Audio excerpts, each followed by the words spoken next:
Section 1 of The Art of Money Getting, or Golden Rules for Making Money, by P.T. Barnum.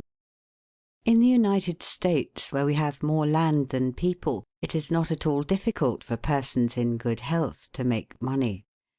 In this comparatively new field there are so many avenues of success open, so many vocations which are not crowded, that any person of either sex who is willing, at least for the time being, to engage in any respectable occupation that offers, may find lucrative employment. Those who really desire to attain an independence have only to set their minds upon it and adopt the proper means, as they do in regard to any other object which they wish to accomplish, and the thing is easily done. But however easy it may be found to make money, I have no doubt many of my hearers will agree it is the most difficult thing in the world to keep it.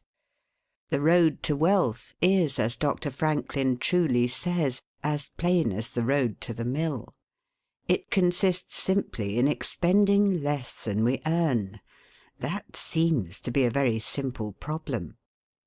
Mr. Micawber, one of those happy creations of the genial Dickens, puts the case in a strong light when he says that to have annual income of £20 per annum and spend £20 6d is to be the most miserable of men, whereas to have an income of only £20 and spend but £19 6d is to be the happiest of mortals. Many of my readers may say, "We understand this. This is economy, and we know economy is wealth. We know we can't eat our cake and keep it also." Yet I beg to say that perhaps more cases of failure arise from mistakes on this point than almost any other. The fact is, many people think they understand economy when they really do not. True economy is misapprehended, and people go through life without properly comprehending what that principle is. One says, "I have an income of so much, and here is my neighbour who has the same. Yet every year he gets something ahead and I fall short. Why is it? I know all about economy." He thinks he does, but he does not. There are men who think that economy consists in saving cheese parings and candle ends, in cutting off 2d from the laundress bill, and doing all sorts of little mean, dirty things. Economy is not meanness. The misfortune is also that this class of persons let their economy apply in only one direction. They fancy they are so wonderfully economical in saving a halfpenny when they ought to spend 2d that they think they can afford to squander in other directions. A few years ago, before kerosene oil was discovered or thought of, one might stop overnight at almost any farmer's house in the agricultural districts and get a very good supper, but after supper he might attempt to read in the sitting-room and would find it impossible with the inefficient light of one candle. The hostess, seeing his dilemma, would say, "It is rather difficult to read here evenings. The proverb says, 'You must have a ship at sea in order to be able to burn 2 candles at once.' We never have an extra candle, except on extra occasions." These extra occasions occur, perhaps, twice a year. In this way the good woman saves $5, $6, or $10 in that time. But the information which might be derived from having the extra light would, of course, far outweigh a ton of candles. But the trouble does not end here. Feeling that she is so economical in tallow candles, she thinks she can afford to go frequently to the village and spend $20 or $30 for ribbons and furbelows, many of which are not necessary. This false connote may frequently be seen in men of business, and in those instances it often runs to writing paper. You find good business men who save all the old envelopes and scraps, and would not tear a new sheet of paper, if they could avoid it, for the world. This is all very well. They may in this way save $5 or $10 a year, But being so economical only in notepaper, they think they can afford to waste time, to have expensive parties, and to drive their carriages. This is an illustration of Dr. Franklin's saving at the spigot and wasting at the bunghole, penny wise and pound foolish. Punch, in speaking of this one idea class of people, says they are like the man who bought a penny herring for his family's dinner and then hired a coach and four to take it home. I never knew a man to succeed by practising this kind of economy. True economy consists in always making the income exceed the outgo. Wear the old clothes a little longer if necessary. Dispense with the new pair of gloves. Mend the old dress. Live on plainer food if need be. So that under all circumstances, unless some unforeseen accident occurs, there will be a margin in favour of the income. A penny here and a dollar there, placed at interest, goes on accumulating, and in this way the desired result is attained. It requires some training, perhaps, to accomplish this economy, but when once used to it, you will find there is more satisfaction in rational saving than in irrational spending. Here is a recipe which I recommend. I have found it to work an excellent cure for extravagance, and especially for mistaken economy. When you find that you have no surplus at the end of the year, and yet have a good income, I advise you to take a few sheets of paper and form them into a book, and mark down every item of expenditure. Post it every day or week in 2 columns, one headed Necessaries or even Comforts, and the other headed Luxuries, and you will find that the latter column will be double, treble, and frequently 10 times greater than the former. The real comforts of life cost but a small portion of what most of us can earn. Dr. Franklin says, quote, "It is the eyes of others and not our own eyes which ruin us. If all the world were blind except myself, I should not care for fine clothes or furniture." End quote. It is the fear of what Mrs. Grundy may say that keeps the noses of many worthy families to the grindstone. In America many persons like to repeat, "We are all free and equal," but it is a great mistake in more senses than one. That we are born free and equal is a glorious truth in one sense. Yet we are not all born equally rich, and we never shall be. One may say, "There is a man who has an income of $50,000 per annum, while I have but $1,000. I knew that fellow when he was poor like myself. Now he is rich and thinks he is better than I am. I will show him that I am as good as he is. I will go and buy a horse and buggy. No, I cannot do that. But I will go and hire one and ride this afternoon on the same road that he does, and thus prove to him that I am as good as he is." My friend, you need not take that trouble. You can easily prove that you are as good as he is. You have only to behave as well as he does. But you cannot make anybody believe that you are as rich as he is. Besides, if you put on these airs, and waste your time and spend your money, your poor wife will be obliged to scrub her fingers off at home and buy her tea 2 ounces at a time, and everything else in proportion, in order that you may keep up appearances, and, after all, deceive nobody. On the other hand, Mrs. Smith may say that her next-door neighbour married Johnson for his money, and everybody says so. She has a nice $1,000 camel's hair shawl, and she will make Smith get her an imitation one, and she will sit in a pew right next to her neighbour in church in order to prove that she is her equal. My good woman, you will not get ahead in the world if your vanity and envy thus take the lead. In this country, where we believe the majority ought to rule, we ignore that principle in regard to fashion, and let a handful of people calling themselves the aristocracy run up a false standard of perfection, and in endeavouring to rise to that standard we constantly keep ourselves poor, all the time digging away for the sake of outside appearances. How much wiser to be a law unto ourselves and say we will regulate our outgo by our income and lay up something for a rainy day. People ought to be as sensible on the subject of money getting as on any other subject. Like causes produces like effects. You cannot accumulate a fortune by taking the road that leads to poverty.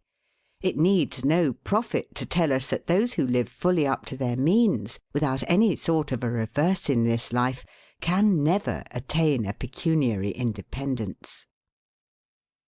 Men and women accustomed to gratify every whim and caprice will find it hard at first to cut down their various unnecessary expenses, and will feel it a great self-denial to live in a smaller house than they have been accustomed to, with less expensive furniture, less company, less costly clothing, fewer servants, a less number of balls, parties, theatre-goings, carriage-ridings, pleasure excursions, cigar-smokings, liquor-drinkings, and other extravagances.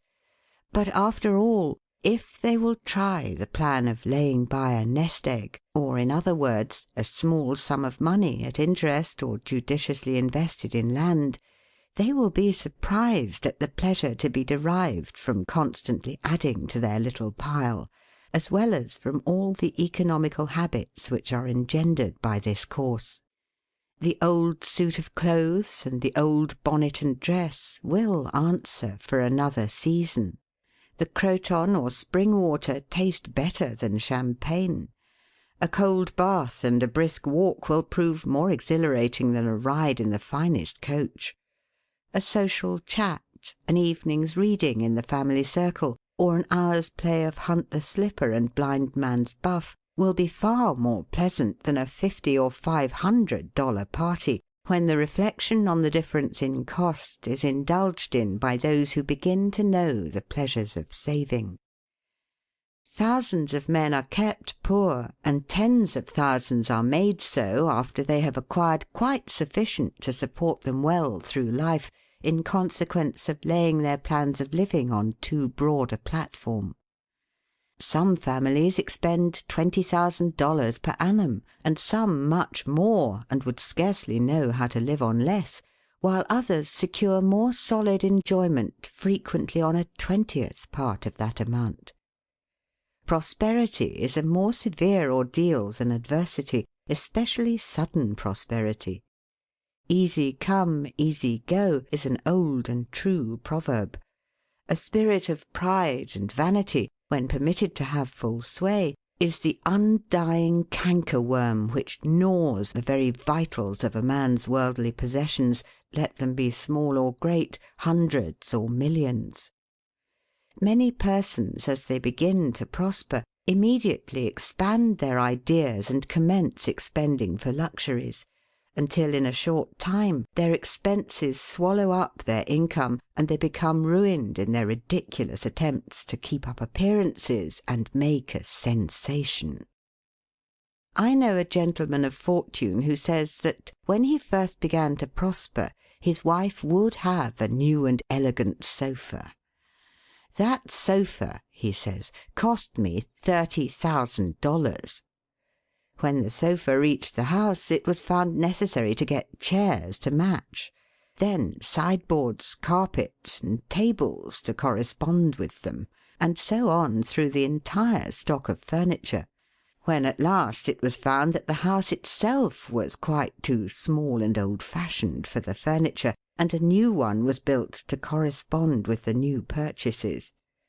Thus," added my friend, "summing up an outlay of $30,000 caused by that single sofa, and saddling on me in the shape of servants, equipage, and the necessary expenses attendant upon keeping up a fine establishment, a yearly outlay of $11,000, and a tight pinch at that; whereas 10 years ago we lived with much more real comfort, because with much less care, on as many hundreds.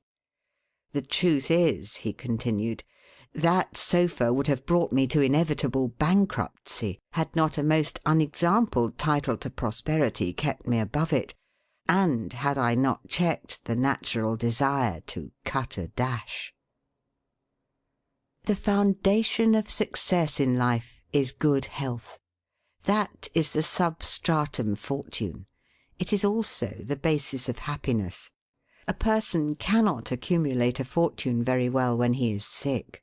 He has no ambition, no incentive, no force. Of course, there are those who have bad health and cannot help it. You cannot expect that such persons can accumulate wealth. But there are a great many in poor health who need not be so. If, then, sound health is the foundation of success and happiness in life, how important it is that we should study the laws of health, which is but another expression for the laws of nature. The nearer we keep to the laws of nature, the nearer we are to good health. And yet how many persons there are who pay no attention to natural laws, but absolutely transgress them, even against their own natural inclination. We ought to know that the sin of ignorance is never winked at in regard to the violation of nature's laws. Their infraction always brings the penalty. A child may thrust its finger into the flames without knowing it will burn, and so suffers. Repentance, even, will not stop the smart. Many of our ancestors knew very little about the principle of ventilation.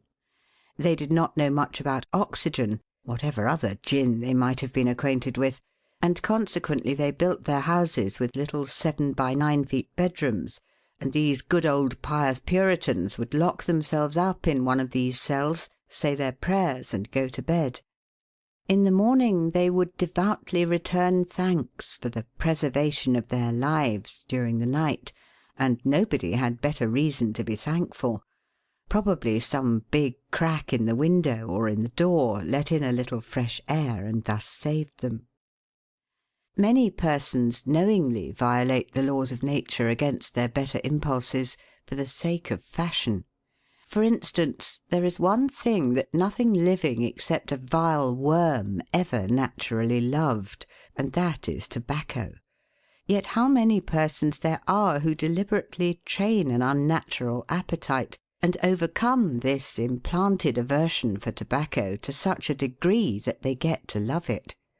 They have got hold of a poisonous, filthy weed, or rather that takes a firm hold of them. Here are married men who run about spitting tobacco juice on the carpet and floors, and sometimes even upon their wives besides. They do not kick their wives out of doors like drunken men, but their wives, I have no doubt, often wish they were outside of the house. Another perilous feature is that this artificial appetite, like jealousy, grows by what it feeds on. When you love that which is unnatural, a stronger appetite is created for the hurtful thing than the natural desire for what is harmless. There is an old proverb which says that habit is second nature. But an artificial habit is stronger than nature. Take, for instance, an old tobacco chewer. His love for the quid is stronger than his love for any particular kind of food. He can give up roast beef easier than give up the weed. Young lads regret that they are not men. They would like to go to bed boys and wake up men. And to accomplish this they copy the bad habits of their seniors. Little Tommy and Johnny see their fathers or uncles smoke a pipe, and they say, "If I could only do that, I would be a man too. Uncle John has gone out and left his pipe of tobacco. Let us try it." They take a match and light it, and then puff away. "We will learn to smoke. Do you like it, Johnny?" That lad dolefully replies, "Not very much. It tastes bitter." By and by he grows pale, but he persists, and he soon offers up a sacrifice on the altar of fashion. But the boys stick to it and persevere until at last they conquer their natural appetites and become the victims of acquired tastes. I speak by the book, for I have noticed its effects on myself, having gone so far as to smoke 10 or 15 cigars a day, although I have not used the weed during the last 14 years, and never shall again. The more a man smokes, the more he craves smoking. The last cigar smoked simply excites the desire for another, and so on incessantly. Take the tobacco chewer. In the morning, when he gets up, he puts a quid in his mouth and keeps it there all day, never taking it out except to exchange it for a fresh one, or when he is going to eat. Oh yes, at intervals during the day and evening, many a chewer takes out the quid and holds it in his hand long enough to take a drink, and then pop it goes back again. This simply proves that the appetite for rum is even stronger than that for tobacco. When the tobacco chewer goes to your country seat and you show him your grapery and fruit house and the beauties of your garden, when you offer him some fresh ripe fruit and say, "My friend, I have got here the most delicious apples and pears and peaches and apricots. I have imported them from Spain, France, and Italy. Just see those luscious grapes. There is nothing more delicious nor more healthy than ripe fruit. So help yourself. I want to see you delight yourself with these things." He will roll the dear quid under his tongue and answer, "No, I thank you, I have got tobacco in my mouth." His palate has become narcotized by the noxious weed, and he has lost in a great measure the delicate and enviable taste for fruits. This shows what expensive, useless, and injurious habits men will get into. I speak from experience. I have smoked until I trembled like an aspen leaf, the blood rushed to my head, and I had a palpitation of the heart which I thought was heart disease, till I was almost killed with fright. When I consulted my physician, he said, "Break off tobacco using." I was not only injuring my health and spending a great deal of money, but I was setting a bad example. I obeyed his counsel. No young man in the world ever looked so beautiful as he thought he did behind a 15-cent cigar or a meerschaum. These remarks apply with tenfold force to the use of intoxicating drinks. To make money requires a clear brain. A man has got to see that 2 and 2 make 4. He must lay all his plans with reflection and forethought, and closely examine all the details and the ins and outs of business.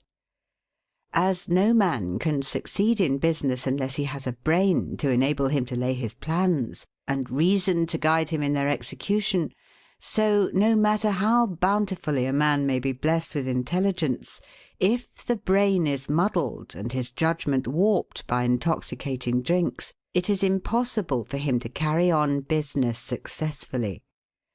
How many good opportunities have passed, never to return, while a man was sipping a social glass with his friend?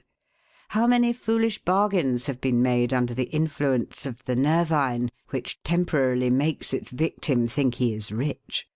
How many important chances have been put off until to-morrow, and then for ever, because the wine cup has thrown the system into a state of lassitude, neutralizing the energies so essential to success in business? Verily, wine is a mocker.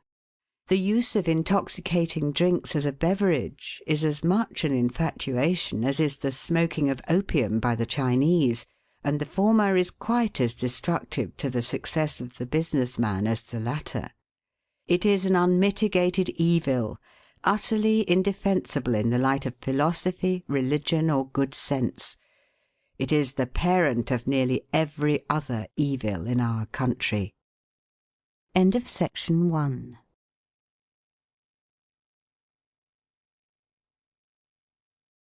Section 2 of The Art of Money Getting.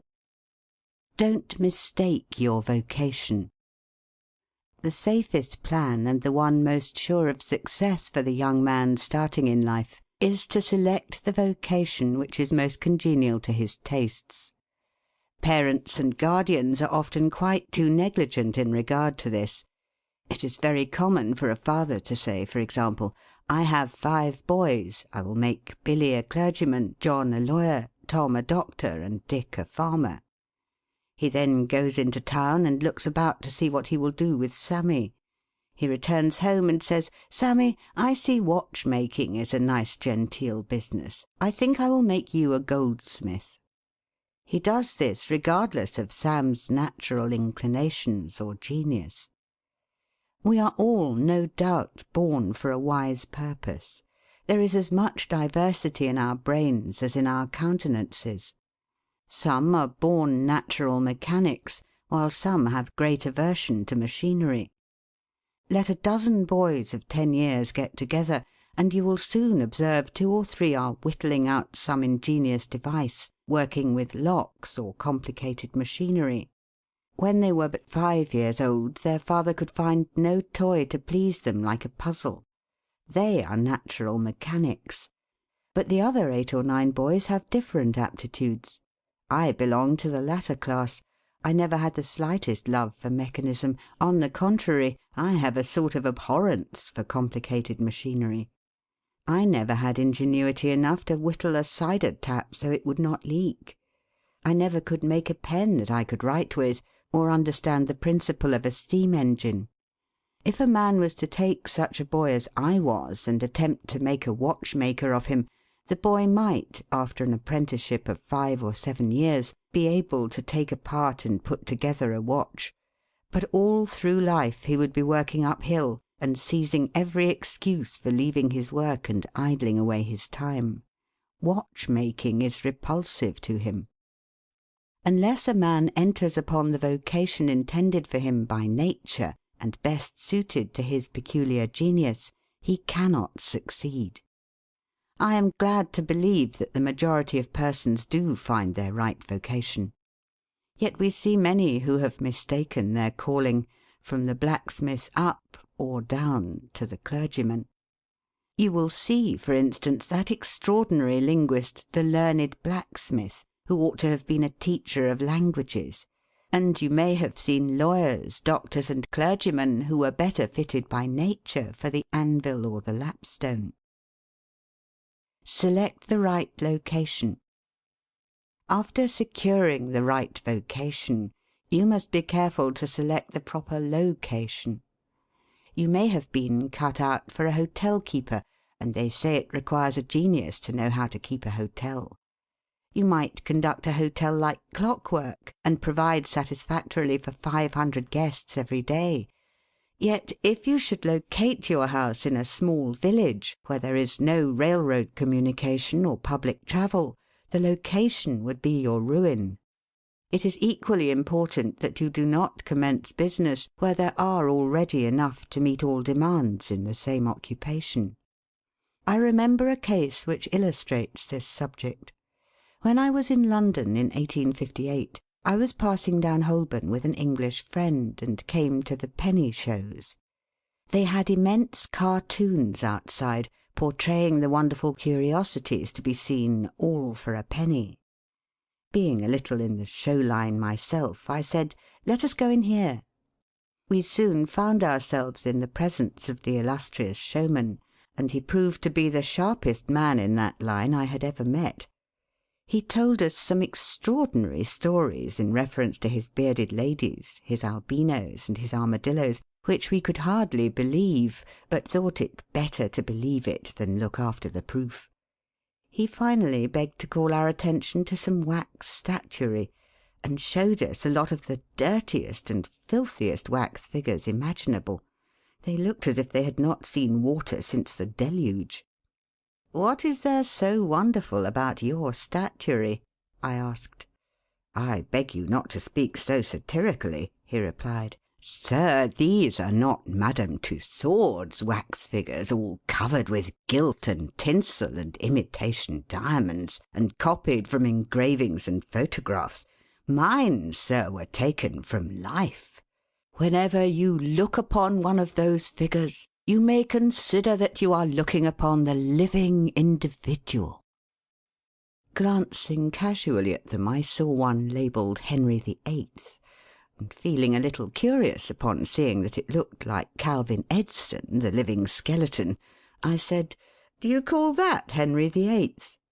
He replied, "Certainly, sir.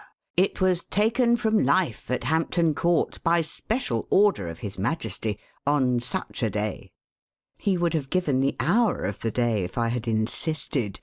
I said, "Everybody knows that Henry VIII was a great stout old king, and that figure is lean and lank. What do you say to that?" "Why," he replied, "you would be lean and lank yourself if you sat there as long as he has." There was no resisting such arguments. I said to my English friend, "Let us go out. Do not tell him who I am. I show the white feather. He beats me." He followed us to the door, and seeing the rabble in the street, he called out, "Ladies and gentlemen, I beg to draw your attention to the respectable character of my visitors," pointing to us as we walked away. I called upon him a couple of days afterwards, told him who I was, and said, "My friend, you are an excellent showman, but you have selected a bad location." He replied, "This is true, sir. I feel that all my talents are thrown away. But what can I do?" "You can go to America," I replied. "You can give full play to your faculties over there. You will find plenty of elbow room in America. I will engage you for 2 years. After that you'll be able to go on your own account." He accepted my offer, and remained 2 years in my New York museum. He then went to New Orleans, and carried on a travelling show business during the summer. To-day he is worth $60,000, simply because he selected the right vocation and also secured the proper location. The old proverb says, "3 removes are as bad as a fire." But when a man is in the fire, it matters but little how soon or how often he removes. Avoid debt. Young men starting in life should avoid running into debt. There is scarcely anything that drags a person down like debt. It is a slavish position to get in, yet we find many a young man hardly out of his teens running in debt. He meets a chum and says, "Look at this, I have got trusted for a new suit of clothes." He seems to look upon the clothes as so much given to him. Well, it frequently is so, but if he succeeds in paying and then gets trusted again, he is adopting a habit which will keep him in poverty through life. Debt robs a man of his self-respect and makes him almost despise himself. Grunting and groaning and working for what he has eaten up or worn out, and now, when he is called upon to pay up, he has nothing to show for his money, this is properly termed working for a dead horse. I do not speak of merchants buying and selling on credit, or of those who buy on credit in order to turn the purchase to a profit. The old Quaker said to his farmer son, "John, never get trusted, but if thee gets trusted for anything, let it be for manure, because that will help thee pay it back again." Mr. Beecher advised young men to get in debt if they could to a small amount in the purchase of land in the country districts. If a young man, he says, will only get in debt for some land and then get married, these 2 things will keep him straight, or nothing will.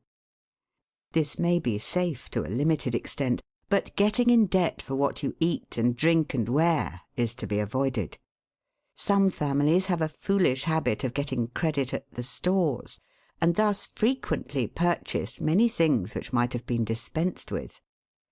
It is all very well to say, "I have got trusted for 60 days, and if I don't have the money the creditor will think nothing about it."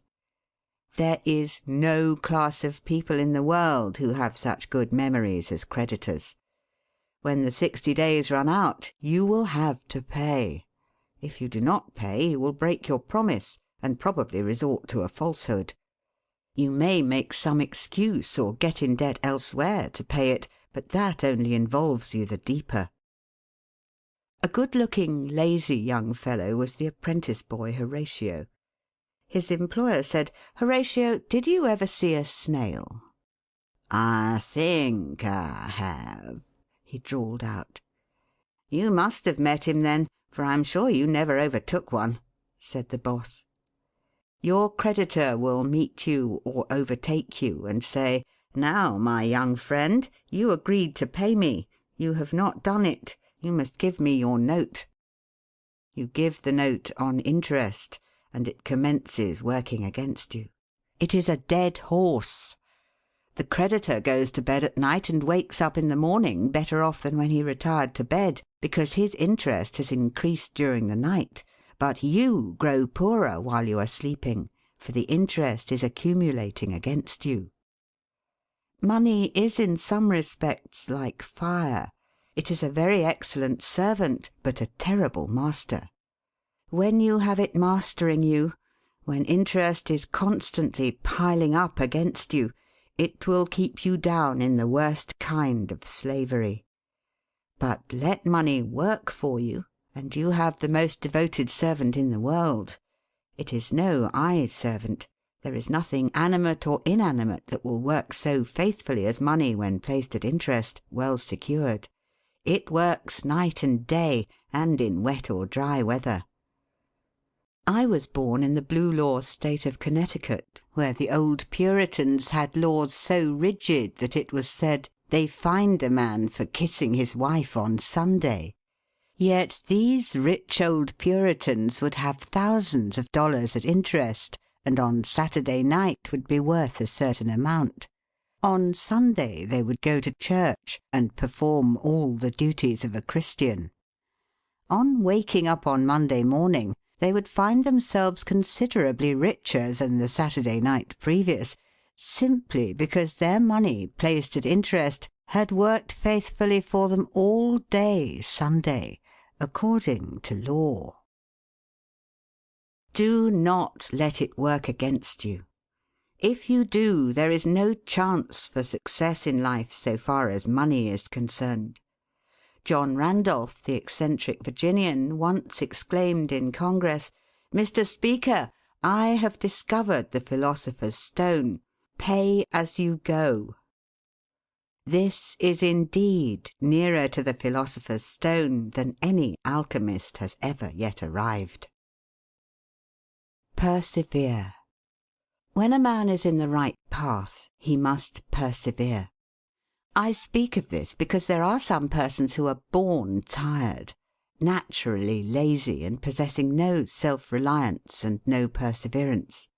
But they can cultivate these qualities, as Davy Crockett said, "This thing remember when I am dead, be sure you are right, then go ahead."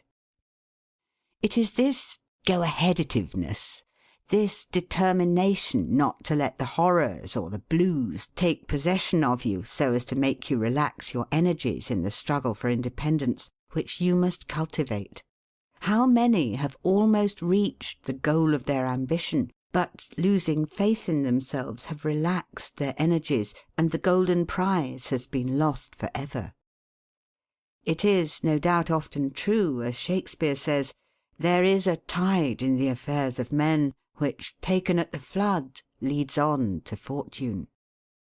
If you hesitate, some bolder hand will stretch out before you and get the prize. Remember the proverb of Solomon, "He becometh poor that dealeth with a slack hand, but the hand of the diligent maketh rich." Perseverance is sometimes but another word for self-reliance. Many persons naturally look on the dark side of life and borrow trouble. They are born so. Then they ask for advice, and they will be governed by one wind and blown by another, and cannot rely upon themselves. Until you can get so that you can rely upon yourself, you need not expect to succeed. I have known men personally who have met with pecuniary reverses and absolutely committed suicide, because they thought they could never overcome their misfortune. But I have known others who have met more serious financial difficulties, and have bridged them over by simple perseverance, aided by a firm belief that they were doing justly and that Providence would overcome evil with good. You will see this illustrated in any sphere of life. Take two generals, both understand military tactics, both educated at West Point, if you please, both equally gifted. Yet one having this principle of perseverance, and the other lacking it, the former will succeed in his profession, while the latter will fail. One may hear the cry, "The enemy are coming, and they have got cannon."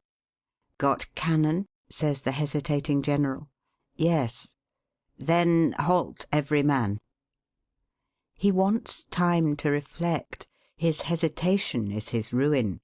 The enemy passes unmolested or overwhelms him, while on the other hand the general of pluck, perseverance, and self-reliance goes into battle with a will, and amid the clash of arms, the booming of cannon, the shrieks of the wounded, and the moans of the dying, you will see this man persevering, going on, cutting and slashing his way through with unwavering determination, inspiring his soldiers to deeds of fortitude, valour, and triumph. Whatever you do, do it with all your might. Work at it, if necessary, early and late, in season and out of season, not leaving a stone unturned, and never deferring for a single hour that which can be done just as well now. The old proverb is full of truth and meaning. Whatever is worth doing at all is worth doing well. Many a man acquires a fortune by doing his business thoroughly, while his neighbour remains poor for life because he only half does it. Ambition, energy, industry, perseverance are indispensable requisites for success in business. Fortune always favours the brave, and never helps a man who does not help himself. It won't do to spend your time like Mr. Micawber in waiting for something to turn up. To such men one of two things usually turns up: the poorhouse or the jail. For idleness breeds bad habits and clothes a man in rags. The poor spendthrift vagabond said to a rich man, "I have discovered there is money enough in the world for all of us, if it was equally divided. This must be done, and we shall all be happy together." "But," was the response, "if everybody was like you, it would be spent in 2 months, and what would you do then?" "Oh, divide again. Keep dividing, of course." I was recently reading in a London paper an account of a like philosophic pauper who was kicked out of a cheap boarding house because he could not pay his bill, but he had a roll of papers sticking out of his coat pocket which, upon examination, proved to be his plan for paying off the national debt of England without the aid of a penny. People have got to do as Cromwell said: not only trust in Providence, but keep the powder dry. Do your part of the work, or you cannot succeed. Mahomet one night, while encamping in the desert, overheard one of his fatigued followers remark, "I will loose my camel and trust it to God." "No, no, not so," said the Prophet. "Tie thy camel and trust it to God." Do all you can for yourselves, and then trust to Providence or luck, or whatever you please to call it, for the rest. Depend upon your own personal exertions. The eye of the employer is often worth more than the hands of a dozen employees. In the nature of things, an agent cannot be so faithful to his employer as to himself. Many who are employers will call to mind instances where the best employees have overlooked important points which could not have escaped their own observation as a proprietor. No man has a right to expect to succeed in life unless he understands his business, and nobody can understand his business thoroughly unless he learns it by personal application and experience. A man may be a manufacturer. He has got to learn the many details of his business personally. He will learn something every day, and he will find he will make mistakes nearly every day, and these very mistakes are helps to him in the way of experiences, if he but heeds them. He will be like the Yankee tin pedlar, who, having been cheated as to quality in the purchase of his merchandise, said, "All right, there's a little information to be gained every day. I will never be cheated in that way again." Thus a man buys his experience, and it is the best kind if not purchased at too dear a rate. I hold that every man should, like Cuvier, the French naturalist, thoroughly know his business. So proficient was he in the study of natural history that you might bring to him the bone or even a section of a bone of an animal which he had never seen described, and, reasoning from analogy, he would be able to draw a picture of the object from which the bone had been taken. On one occasion his students attempted to deceive him. They rolled one of their number in a cow skin and put him under the professor's table as a new specimen. When the philosopher came into the room, some of the students asked him what animal it was. Suddenly the animal said, "I am the devil, and I am going to eat you." It was but natural that Cuvier should desire to classify this creature, and examining it intently, he said, "Divided hoof, graminivorous. It cannot be done."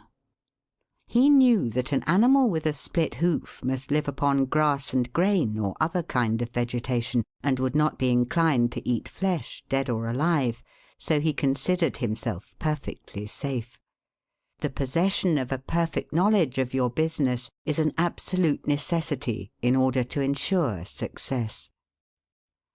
Among the maxims of the elder Rothschild was one, an apparent paradox: "Be cautious and bold." This seems to be a contradiction in terms, but it is not, and there is great wisdom in the maxim. It is, in fact, a condensed statement of what I have already said. It is to say, you must exercise your caution in laying your plans, but be bold in carrying them out. A man who is all caution will never dare to take hold and be successful, and a man who is all boldness is merely reckless and must eventually fail. A man may go on 'change and make $50,000 or $100,000 in speculating in stocks at a single operation, but if he has simple boldness without caution, it is mere chance, and what he gains to-day he will lose to-morrow. You must have both the caution and the boldness to ensure success. The Rothschilds have another maxim: never have anything to do with an unlucky man or place. That is to say, never have anything to do with a man or place which never succeeds, because, although a man may appear to be honest and intelligent, yet if he tries this or that thing and always fails, it is on account of some fault or infirmity that you may not be able to discover, but nevertheless which must exist. There is no such thing in the world as luck. There never was a man who could go out in the morning and find a purse full of gold in the street to-day, and another to-morrow, and so on, day after day. He may do so once in his life, but so far as mere luck is concerned, he is as liable to lose it as to find it. Like causes produce like effects. If a man adopts the proper methods to be successful, luck will not prevent him. If he does not succeed, there are reasons for it, although perhaps he may not be able to see them. Use the best tools. Men in engaging employees should be careful to get the best. Understand, you cannot have two good tools to work with, and there is no tool you should be so particular about as living tools. If you get a good one, it is better to keep him than keep changing. He learns something every day, and you are benefited by the experience he acquires. He is worth more to you this year than last, and he is the last man to part with, provided his habits are good and he continues faithful. If, as he gets more valuable, he demands an exorbitant increase of salary, on the supposition that you can't do without him, let him go. Whenever I have such an employee, I always discharge him, first to convince him that his place may be supplied, and second, because he is good for nothing if he thinks he is invaluable and cannot be spared. But I would keep him, if possible, in order to profit from the result of his experience. An important element in an employee is the brain. You can see bills up, hands wanted, but hands are not worth a great deal without heads. Mr. Beecher illustrates this in this wise. An employee offers his services by saying, "I have a pair of hands and one of my fingers thinks." "That is very good," says the employer. Another man comes along and says he has 2 fingers that think. "Ah, that is better." But a third calls in and says that all his fingers and thumbs think. That is better still. Finally another steps in and says, "I have a brain that thinks. I think all over. I am a thinking as well as a working man." "You are the man I want," says the delighted employer. Those men who have brains and experience are therefore the most valuable, and not to be readily parted with. It is better for them as well as yourself to keep them at reasonable advances in their salaries from time to time. Don't get above your business. Young men, after they get through their business training or apprenticeship, instead of pursuing their avocation and rising in their business, will often lie about doing nothing. They say, "I have learned my business, but I am not going to be a hireling. What is the object of learning my trade or profession unless I establish myself?" Have you capital to start with? No, but I am going to have it. How are you going to get it? I will tell you confidentially. I have a wealthy old aunt, and she will die pretty soon, but if she does not, I expect to find some rich old man who will lend me a few thousands to give me a start. If I only get the money to start with, I will do well. There is no greater mistake than when a young man believes he will succeed with borrowed money. Why? Because every man's experience coincides with that of Mr. Astor, who said it was more difficult for him to accumulate his first $1,000 than all the succeeding millions that made up his colossal fortune. Money is good for nothing unless you know the value of it by experience. Give a boy $20,000 and put him in business, and the chances are that he will lose every dollar of it before he is a year older. Like buying a ticket in the lottery and drawing a prize, it is easy come, easy go. He does not know the value of it. Nothing is worth anything unless it costs effort. Without self-denial and economy, patience and perseverance, and commencing with capital which you have not earned, you are not sure to succeed in accumulating. Young men, instead of waiting for dead men's shoes, should be up and doing, for there is no class of persons who are so unaccommodating in regard to dying as these rich old people, and it is fortunate for the expectant heirs that it is so. 9 out of 10 of the rich men of our country to-day started out in life as poor boys, with determined wills, industry, perseverance, economy, and good habits. They went on gradually, made their own money, and saved it, and this is the best way to acquire a fortune. Stephen Girard started life as a poor cabin boy, and died worth $9 million. A.T. Stewart was a poor Irish boy. Now he pays taxes on $1.5 million of income per year. John Jacob Astor was a poor farmer boy, and died worth 20 millions. Cornelius Vanderbilt began life rowing a boat from Staten Island to New York. Now he presents our government with a steamship worth $1 million, and he is worth 50 millions. There is no royal road to learning, says the proverb, and I may say it is equally true, there is no royal road to wealth. But I think there is a royal road to both. The road to learning is a royal one.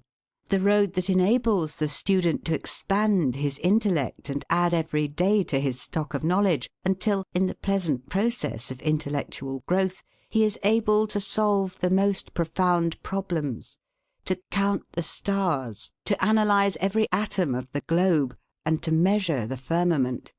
This is a regal highway, and it is the only road worth travelling. So in regard to wealth. Go on in confidence, study the rules, and, above all things, study human nature. For the proper study of mankind is man. And you will find that while expanding the intellect and the muscles, your enlarged experience will enable you every day to accumulate more and more principle, which will increase itself by interest and otherwise, until you arrive at a state of independence. You will find, as a general thing, that the poor boys get rich and the rich boys get poor. For instance, a rich man at his decease leaves a large estate to his family. His eldest sons, who have helped him earn his fortune, know by experience the value of money, and they take their inheritance and add to it. The separate portions of the young children are placed at interest, and the little fellows are patted on the head and told a dozen times a day, "You are rich. You will never have to work. You can always have whatever you wish, for you were born with a golden spoon in your mouth." The young heir soon finds out what that means. He has the finest dresses and playthings. He is crammed with sugar candies and almost killed with kindness, and he passes from school to school, petted and flattered. He becomes arrogant and self-conceited, abuses his teachers, and carries everything with a high hand. He knows nothing of the real value of money, having never earned any, but he knows all about the golden spoon business. At college he invites his poor fellow-students to his room, where he wines and dines them. He is cajoled and caressed, and called a glorious good fellow because he is so lavish of his money. He gives his game suppers, drives his fast horses, invites his chums to fêtes and parties, determined to have lots of good times. He spends the night in frolics and debauchery, and leads off his companions with the familiar song, "We won't go home till morning." He gets them to join him in pulling down signs, taking gates from their hinges and throwing them into backyards and horse-ponds. If the police arrest them, he knocks them down, is taken to the lock-up, and joyfully foots the bills. "Ha, my boys," he cries, "what is the use of being rich if you can't enjoy yourself?" He might more truly say, if you can't make a fool of yourself. But he is fast, hates slow things, and don't see it. Young men loaded down with other people's money are almost sure to lose all they inherit, and they acquire all sorts of bad habits which in the majority of cases ruin them in health, purse, and character. In this country one generation follows another, and the poor of to-day are rich in the next generation, or the third. Their experience leads them on, and they become rich, and they leave vast riches to their young children. These children, having been reared in luxury, are inexperienced and get poor. And after long experience another generation comes on and gathers up riches again in turn. And thus history repeats itself, and happy is he who by listening to the experience of others avoids the rocks and shoals on which so many have been wrecked. In England the business makes the man. If a man in that country is a mechanic or working man, he is not recognised as a gentleman. On the occasion of my first appearance before Queen Victoria, the Duke of Wellington asked me what sphere in life General Tom Thumb's parents were in. "His father is a carpenter," I replied. "Oh, I had heard he was a gentleman," was the response of his Grace. In this republican country the man makes the business. No matter whether he is a blacksmith, a shoemaker, a farmer, banker, or lawyer, so long as his business is legitimate, he may be a gentleman. So any legitimate business is a double blessing. It helps the man engaged in it, and also helps others. The farmer supports his own family, but he also benefits the merchant or mechanic who needs the products of his farm. The tailor not only makes a living by his trade, but he also benefits the farmer, the clergyman, and others who cannot make their own clothing. But all these classes of men may be gentlemen.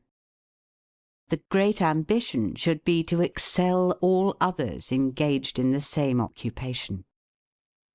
The college student who was about graduating said to an old lawyer, "I have not yet decided which profession I will follow. Is your profession full?"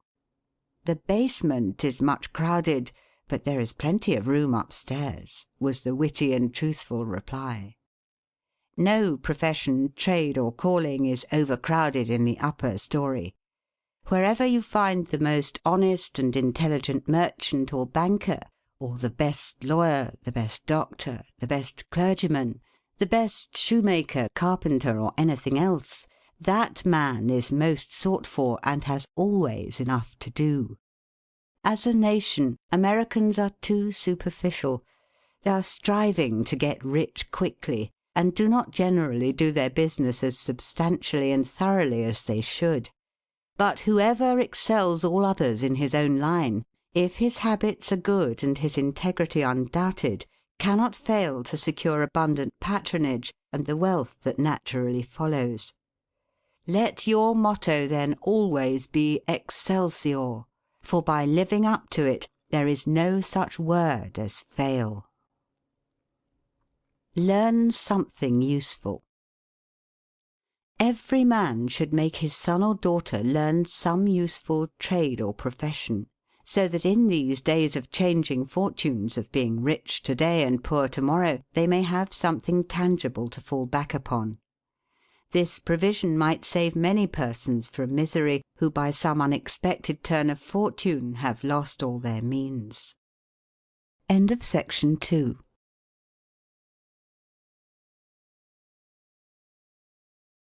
Section 3 of the Art of Money Getting. Let hope predominate, but be not too visionary. Many persons are always kept poor because they are too visionary.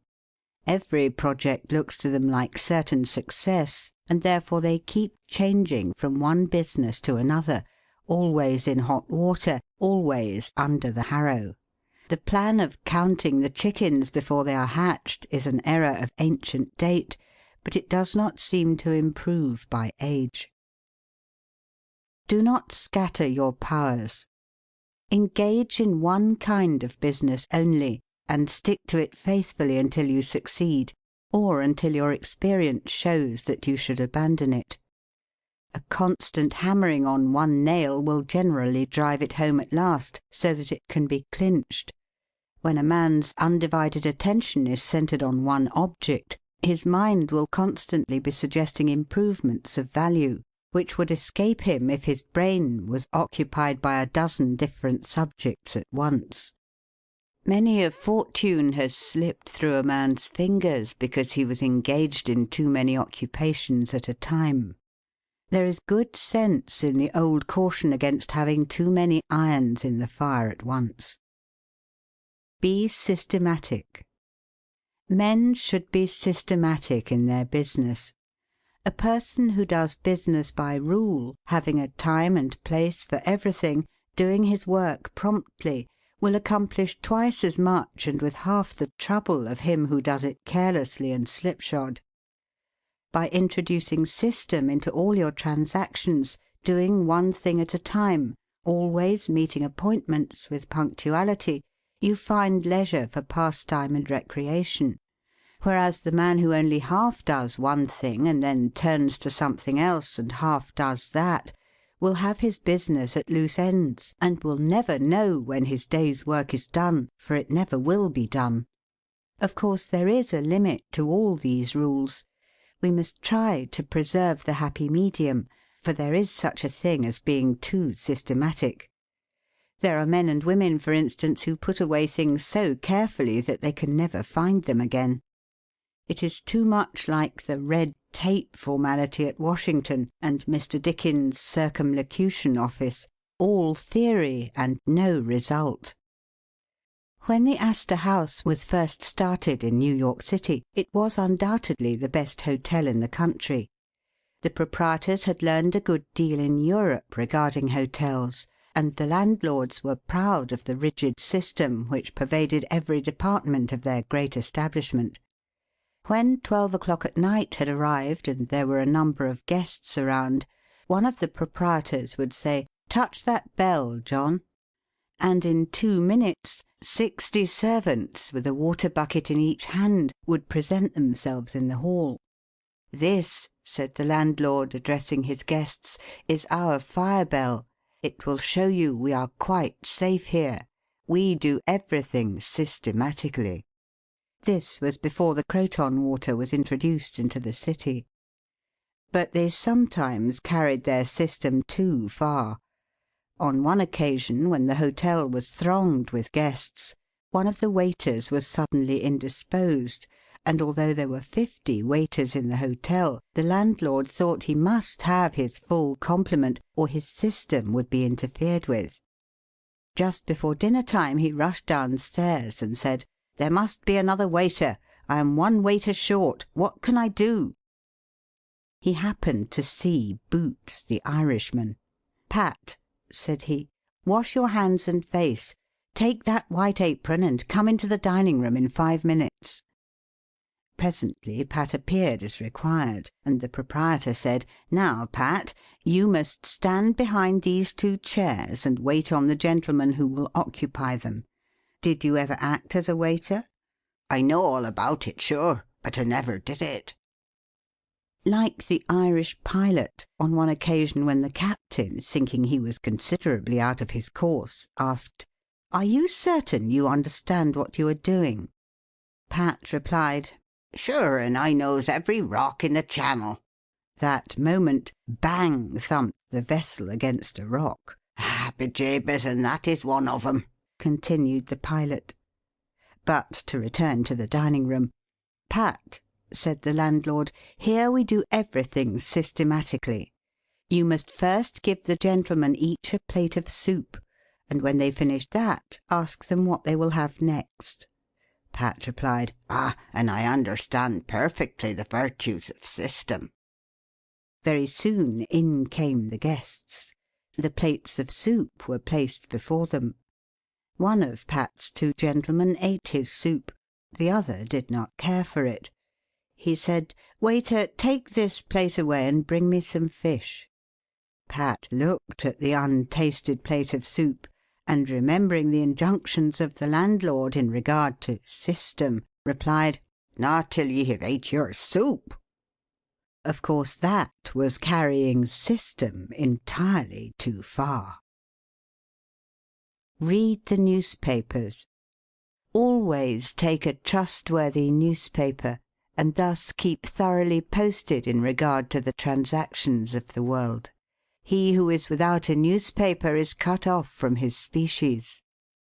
In these days of telegraphs and steam, many important inventions and improvements in every branch of trade are being made, and he who don't consult the newspapers will soon find himself and his business left out in the cold.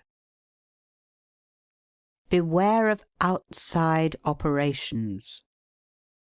We sometimes see men who have obtained fortunes suddenly become poor.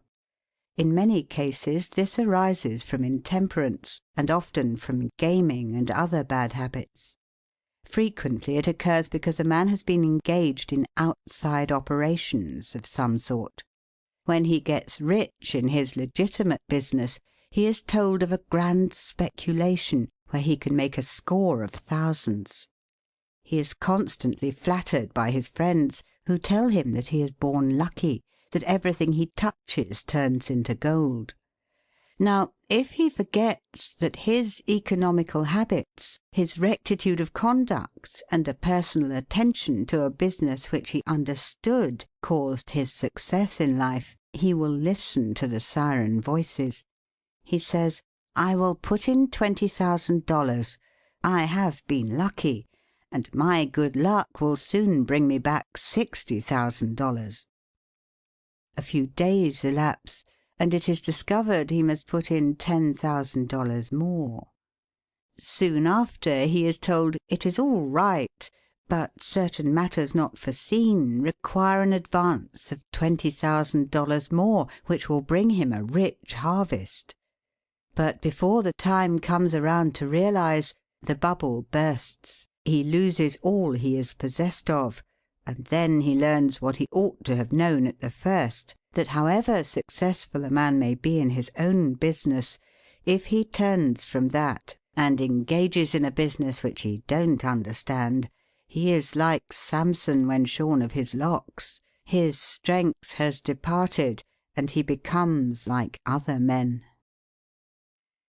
If a man has plenty of money, he ought to invest something in everything that appears to promise success and that will probably benefit mankind. But let the sums thus invested be moderate in amount, and never let a man foolishly jeopardize a fortune that he has earned in a legitimate way by investing it in things in which he has had no experience. Don't endorse without security. I hold that no man ought ever to endorse a note or become security for any man, be it his father or brother, to a greater extent than he can afford to lose and care nothing about, without taking good security. Here is a man that is worth $20,000. He is doing a thriving manufacturing or mercantile trade.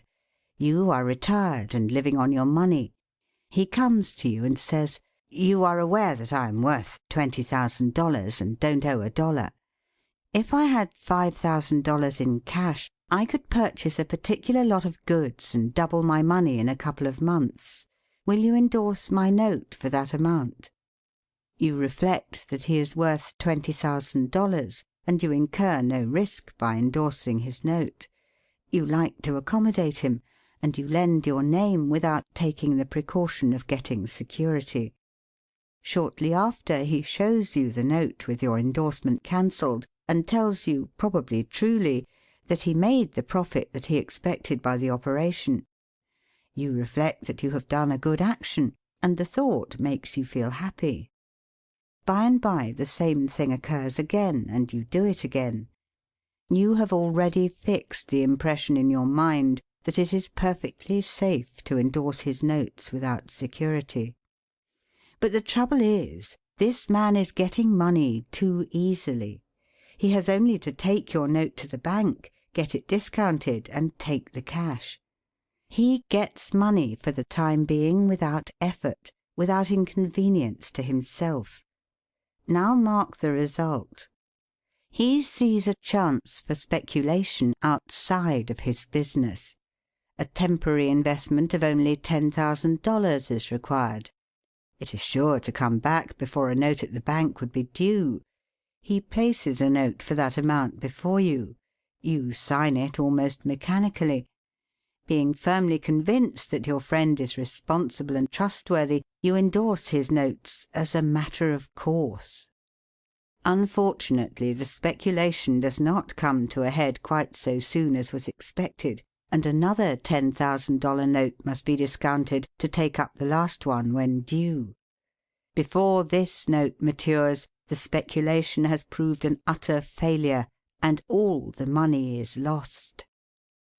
Does the loser tell his friend, the endorser, that he has lost half of his fortune? Not at all. He don't even mention that he has speculated at all. But he has got excited. The spirit of speculation has seized him. He sees others making large sums in this way. We seldom hear of the losers. And like other speculators, he looks for his money where he loses it. He tries again. Endorsing notes has become chronic with you, and at every loss he gets your signature for whatever amount he wants. Finally, you discover your friend has lost all of his property and all of yours. You are overwhelmed with astonishment and grief, and you say, "It is a hard thing. My friend here has ruined me." But you should add, I have also ruined him. If you had said in the first place, I will accommodate you, but I never endorse without taking ample security, he could not have gone beyond the length of his tether, and he would never have been tempted away from his legitimate business. It is a very dangerous thing, therefore, at any time, to let people get possession of money too easily. It tempts them to hazardous speculations, if nothing more. Solomon truly said, "He that hateth suretyship is sure." So with the young man starting in business. Let him understand the value of money by earning it. When he does understand its value, then grease the wheels a little in helping him to start business. But remember, men who get money with too great facility cannot usually succeed. You must get the first dollars by hard knocks and at some sacrifice in order to appreciate the value of those dollars. Advertise your business. We all depend, more or less, upon the public for our support. We all trade with the public: lawyers, doctors, shoemakers, artists, blacksmiths, showmen, opera singers, railroad presidents, and college professors. Those who deal with the public must be careful that their goods are valuable, that they are genuine and will give satisfaction. When you get an article which you know is going to please your customers, and that when they have tried it they will feel they have got their money's worth, then let the fact be known that you have got it. Be careful to advertise it in some shape or other, because it is evident that if a man has ever so good an article for sale and nobody knows it, it will bring him no return. In a country like this, where nearly everybody reads and where newspapers are issued and circulated in editions of 5,000 to 200,000, it would be very unwise if this channel was not taken advantage of to reach the public in advertising. A newspaper goes into the family and is read by wife and children as well as the head of the house. Hence hundreds and thousands of people may read your advertisement while you are attending to your routine business. Many, perhaps, read it while you are asleep.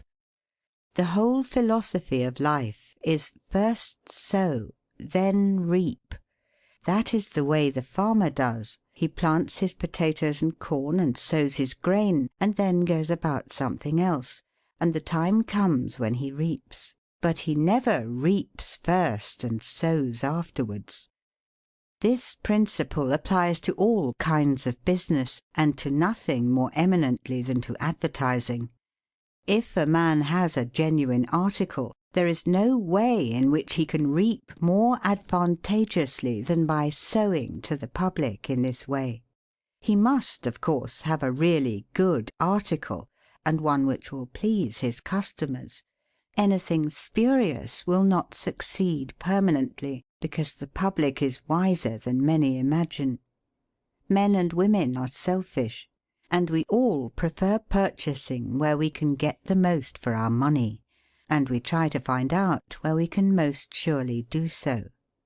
You may advertise a spurious article and induce many people to call and buy it once, but they will denounce you as an impostor and swindler, and your business will gradually die out and leave you poor. This is right. Few people can safely depend upon chance custom. You all need to have your customers return and purchase again. A man said to me, "I have tried advertising and did not succeed, yet I have a good article." I replied, "My friend, there may be exceptions to a general rule, but how do you advertise?" "I put it in a weekly newspaper 3 times and paid $1.50 for it." I replied, "Sir, advertising is like learning. A little is a dangerous thing." A French writer says that "the reader of a newspaper does not see the first insertion of an ordinary advertisement. The second insertion he sees, but does not read. The third insertion he reads. The fourth insertion he looks at the price. The 5th insertion, he speaks of it to his wife. The 6th insertion, he is ready to purchase. And the 7th insertion, he purchases. Your object in advertising is to make the public understand what you have got to sell, and if you have not the pluck to keep advertising until you have imparted that information, all the money you have spent is lost. You are like the fellow who told the gentleman if he would give him 10 cents it would save him $1. "How can I help you so much with so small a sum?" asked the gentleman in surprise. "I started out this morning," hiccuped the fellow, "with the full determination to get drunk, and I have spent my only $1 to accomplish the object, and it has not quite done it. 10 cents worth more of whisky would just do it, and in this manner I should save the $1 already expended." So a man who advertises at all must keep it up until the public know who and what he is, and what his business is, or else the money invested in advertising is lost. Some men have a peculiar genius for writing a striking advertisement, one that will arrest the attention of the reader at first sight. This tact, of course, gives the advertiser a great advantage. Sometimes a man makes himself popular by an unique sign or a curious display in his window. Recently I observed a swing sign extending over the sidewalk in front of a store, on which was the inscription in plain letters, "Don't read the other side." Of course I did, and so did everybody else. And I learned that the man had made an independence by first attracting the public to his business in that way, and then using his customers well afterwards. Genin the hatter bought the first Jenny Lind ticket at auction for $225, because he knew it would be a good advertisement for him. "Who is the bidder?" said the auctioneer as he knocked down that ticket at Castle Garden. "Genin the hatter," was the response. Here were thousands of people from the Fifth Avenue and from distant cities in the highest stations in life. "Who is Genin the hatter?" they exclaimed. They had never heard of him before.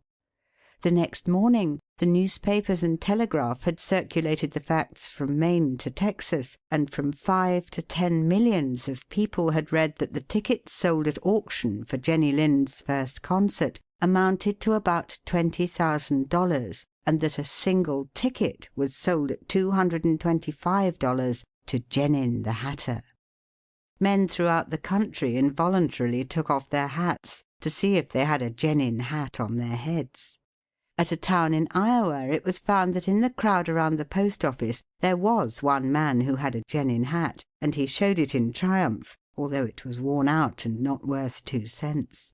"Why," one man exclaimed, "you have a real Genin hat. What a lucky fellow you are." Another man said, "Hang on to that hat. It will be a valuable heirloom in your family." Still another man in the crowd, who seemed to envy the possessor of this good fortune, said, "Come, give us all a chance. Put it up at auction." He did so, and it was sold as a keepsake for $9.50. What was the consequence to Mr. Genin? He sold 10,000 extra hats per annum the first 6 years. 9/10 of the purchasers bought of him probably out of curiosity, and many of them, finding that he gave them an equivalent for their money, became his regular customers. This novel advertisement first struck their attention, and then, as he made a good article, they came again. Now I don't say that everybody should advertise as Mr. Genin did, but I say if a man has got goods for sale and he don't advertise them in some way, the chances are that some day the sheriff will do it for him. Nor do I say that everybody must advertise in a newspaper, or indeed use printer's ink at all.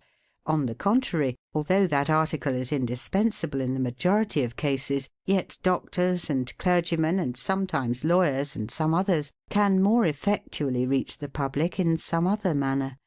But it is obvious they must be known in some way, else how could they be supported? Be polite and kind to your customers.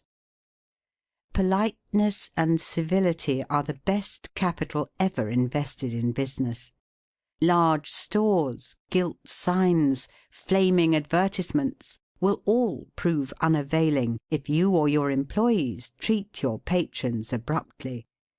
The truth is, the more kind and liberal a man is, the more generous will be the patronage bestowed upon him. Like begets like.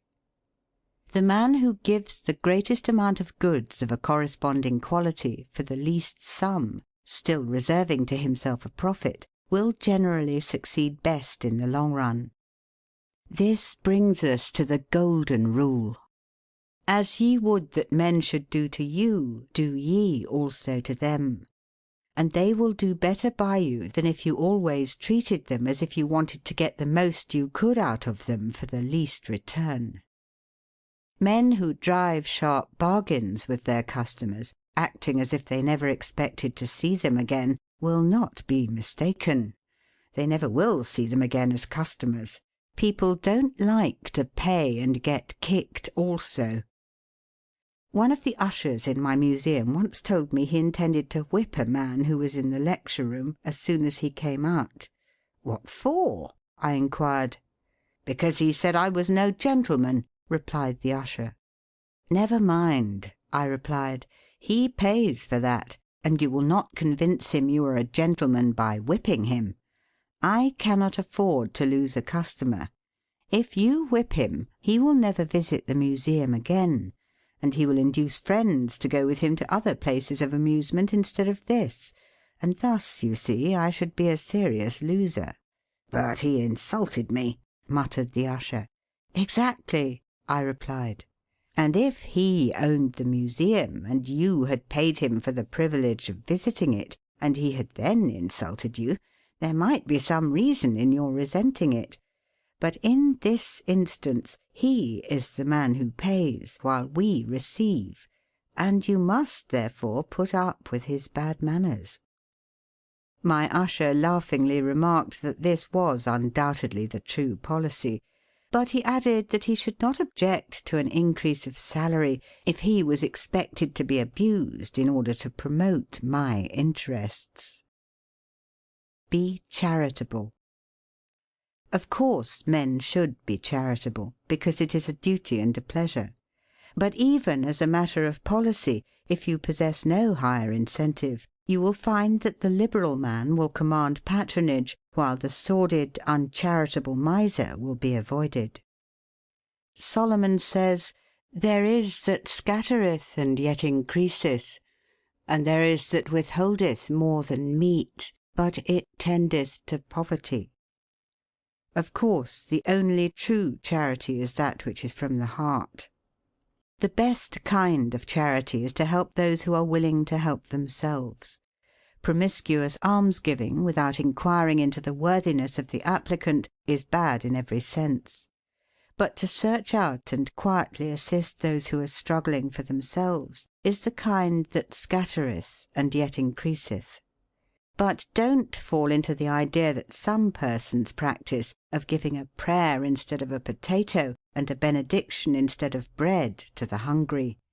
It is easier to make Christians with full stomachs than empty. Don't blab. Some men have a foolish habit of telling their business secrets. If they make money, they like to tell their neighbours how it was done. Nothing is gained by this, and ofttimes much is lost. Say nothing about your profits, your hopes, your expectations, your intentions. And this should apply to letters as well as to conversation. Goethe makes Mephistopheles say, "Never write a letter nor destroy one." Business men must write letters, but they should be careful what they put in them. If you are losing money, be specially cautious and not tell of it, or you will lose your reputation. Preserve your integrity. It is more precious than diamonds or rubies. The old miser said to his sons, "Get money. Get it honestly if you can, but get money." This advice was not only atrociously wicked, but it was the very essence of stupidity. It was as much as to say, if you find it difficult to obtain money honestly, you can easily get it dishonestly. Get it in that way. Poor fool! Not to know that the most difficult thing in life is to make money dishonestly. Not to know that our prisons are full of men who attempted to follow this advice. Not to understand that no man can be dishonest without soon being found out, and that when his lack of principle is discovered, nearly every avenue to success is closed against him for ever. The public very properly shun all whose integrity is doubted. No matter how polite and pleasant and accommodating a man may be, none of us dare to deal with him if we suspect false weights and measures. Strict honesty not only lies at the foundation of all success in life financially, but in every other respect. Uncompromising integrity of character is invaluable.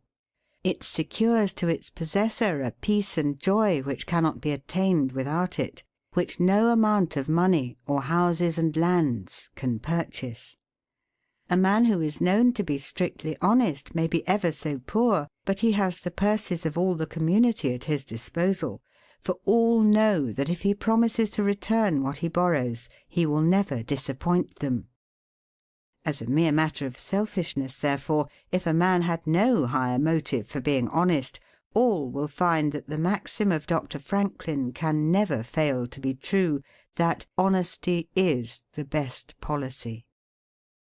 To get rich is not always equivalent to being successful.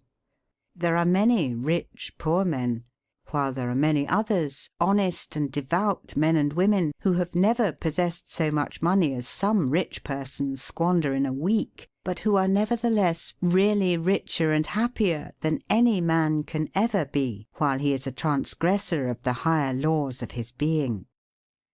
The inordinate love of money, no doubt, may be and is the root of all evil, but money itself, when properly used, is not only a handy thing to have in the house, but affords the gratification of blessing our race by enabling its possessor to enlarge the scope of human happiness and human influence.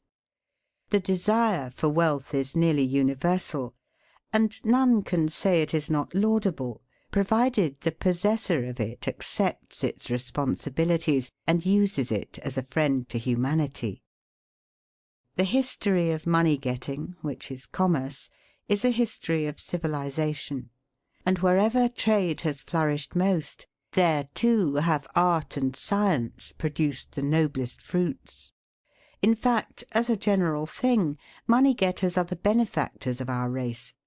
To them, in a great measure, are we indebted for our institutions of learning and of art, our academies, colleges, and churches. It is no argument against the desire for, or the possession of wealth, to say that there are sometimes misers who hoard money only for the sake of hoarding, and who have no higher aspiration than to grasp everything which comes within their reach. As we have sometimes hypocrites in religion and demagogues in politics, so there are occasionally misers among money-getters. These, however, are only exceptions to the general rule.